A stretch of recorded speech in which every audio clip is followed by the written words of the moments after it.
الصوم لله يجزي كيف شاء به نحمده ونصلي على رسوله الكريم اما بعد بسم اللہ الرحمن الرحیم۔ معزز خواتین و حضرات، السلام علیکم ورحمۃ اللہ وبرکاتہ۔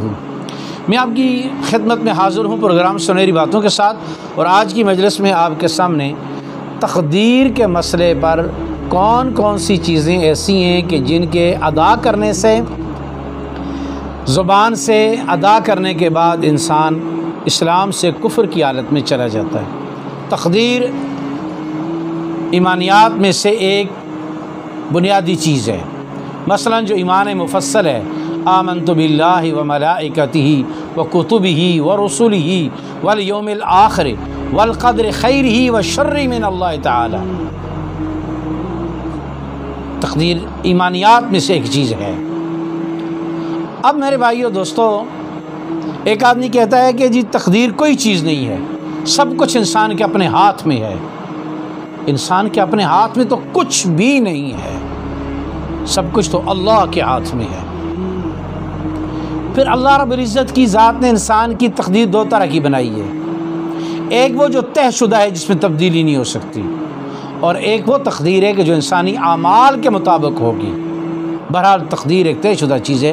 تقدیر کا منکر کافر ہے، تقدیر کا منکر مسلمان نہیں ہو سکتا، لہٰذا تقدیر ایمانیات میں سے ایک بنیادی چیز ہے۔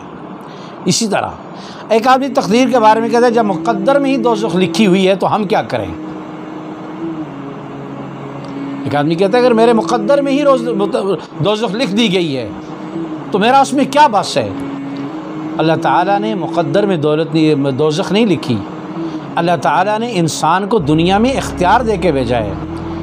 فمن شاء فلیؤمن فمن شاء فلیکفر فألہمہا فجورہا وتقواہا وہدیناہ النجدین۔ اللہ نے قرآن مجید میں دونوں راستے کھول کے بیان کر دیے۔ فرمایا انسان تجھے اختیار ہے، جنت کا سامان بھی تو نہیں دنیا میں، اور جہنم کا سامان بھی تو نہیں دنیا میں تیار کرنا ہے۔ تو اس لیے انسان اپنے اعمال سے جنت کما سکتا ہے، اور انسان اپنے اعمال بد کی وجہ سے ہی جہنم میں جائے گا۔ تو لہٰذا یہ کہنا کہ اگر مقدر میں ہی جہنم لکھ دی گئی ہے تو ہمارا کیا قصور ہے؟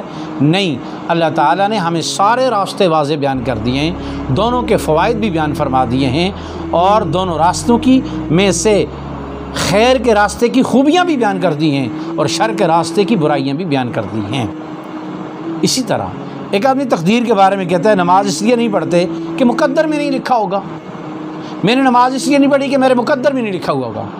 اللہ تعالیٰ نے مسلمان پر نماز فرض کر دی ہے، 5 نمازیں اللہ نے فرض کی ہیں، تو لہٰذا فرض کے بارے میں انکار کرنا یا فرض نہ پڑھ کے کہنا کہ میری تقدیر میں یہ لکھا ہوا تھا، یہ کفریہ عقائد میں سے ایک عقیدہ ہے، اس سے بچنا چاہیے، بلکہ اللہ سے استغفار کر کے توبہ کر کے نماز کے ذریعے اللہ کو راضی کرنے کی کوشش کرنی چاہیے۔ اللہ تعالیٰ ہمیں بری مجلس سے، برے قول سے، برے فعل سے، اور ہر اس قول اور فعل سے کہ جس سے ہماری دنیا اور آخرت دونوں برباد ہو جائیں، اللہ ہم سب کی بھی حفاظت فرمائے، اور اللہ پوری امت مسلمہ کی حفاظت فرمائے۔